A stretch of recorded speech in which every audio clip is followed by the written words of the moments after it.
Ayun, yo, what's up mga paps? Update tayo sa Move It migration ngayon dahil ang dami nagchat sa akin according sa kanilang cash wallet na naiwan doon sa lumang apps dahil nakalipat na sila sa Grab driver apps. Yung mga ganong insidente ngayon mga paps, pakiantay-antay nyo lang dahil delay yung pasok ng mga activity ng mga earnings natin doon sa apps sa migration.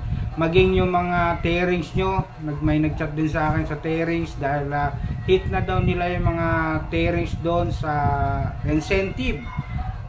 Sa paglipat nun ay antayin nyo lang yung update dahil nagkakaroon lang tayo ng konting delay.